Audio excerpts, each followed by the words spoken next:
Assalamualaikum warahmatullahi wabarakatuh. Hai semuanya, selamat datang di video pembelajaran dari saya. Saya Rosida Asyiwantunikma. Di sini saya akan menjelaskan materi khusus untuk kelas 4, tema 8, subtema 2, pembelajaran kedua dengan materi tentang keunikan daerah tempat tinggal. Untuk muatan pelajaran pada pembelajaran kedua ini ada 3, yaitu yang pertama SPDP, yang kedua Bahasa Indonesia, dan yang ketiga IPA. Untuk yang pertama yaitu SPDP. Di sini banyak sekali tentunya keunikan dari tempat tinggal kalian. Daerah yang memiliki banyak sekali keunikan. Bahkan Indonesia bisa dikatakan sebagai negara dengan berbagai macam kebudayaan serta keunikan budaya masing-masing. Nah, tentunya pasti daerah kalian memiliki keunikan. Salah satunya adalah tarian. Indonesia memiliki berbagai macam jenis tarian. Nah, tentu kalian pernah melihat ataupun menonton secara langsung tarian daerah. Di sini, setiap gerakan tarian itu memiliki keunikan masing-masing. Entah itu gerakan lambat, cepat, iringan yang lambat, ataupun dengan keunikan busananya. Gerakan tari ataupun tari yang ada di Indonesia terbagi menjadi 2. Yang pertama adalah tari tradisional dan yang kedua adalah tari kreasi baru. Nah, kita bahas selanjutnya. Nah, pertama yaitu tari tradisional.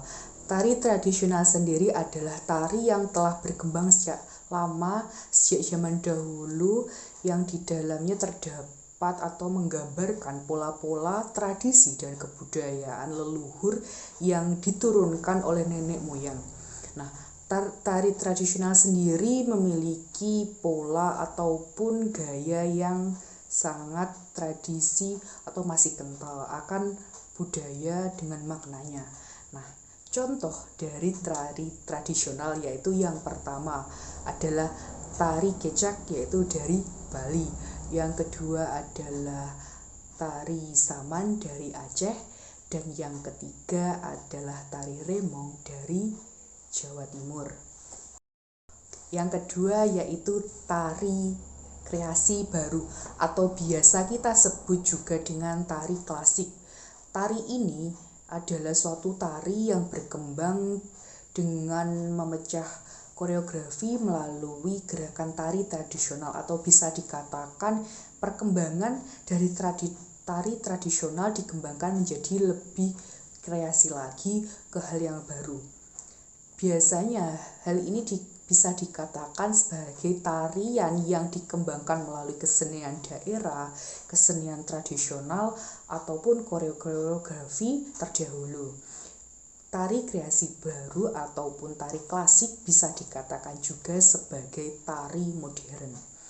Contoh dari tari kreasi baru yang pertama yaitu tari merak dari Jawa Barat, tari kupu-kupu dari Bali, dan tari rarangike dari daerah istimewa Yogyakarta. Nah, untuk yang muatan pembelajaran yang kedua yaitu Bahasa Indonesia. Kalian tentu masih ingat dalam pembelajaran pertama kemarin kita membahas tentang cerita fiksi jenis cerita rakyat dengan menggali informasi penting melalui kata tanya. Sekarang kita mencari tokoh yang ada di dalam cerita fiksi jenis cerita rakyat. Tentu kalian tidak lupa, cerita rakyat sendiri adalah suatu cerita terdahulu yang diteruskan melalui lisan secara turun-temurun. Dalam mengidentifikasi isi dalam cerita rakyat, tentu kita tidak jauh dalam tokoh. Tokoh dalam cerita rakyat tentunya banyak sekali. Kita harus bisa memilih mana tokoh tersebut. Tetapi kita harus tahu apa saja tokoh-tokoh itu. Nah, tokoh dalam cerita rakyat ada dua, yaitu tokoh protagonis dan antagonis. Untuk yang pertama adalah tokoh protagonis. Tokoh protagonis sendiri adalah tokoh utama atau biasa kita sebut sebagai pelaku utama dan memiliki sifat yang baik, penyayang, lembut.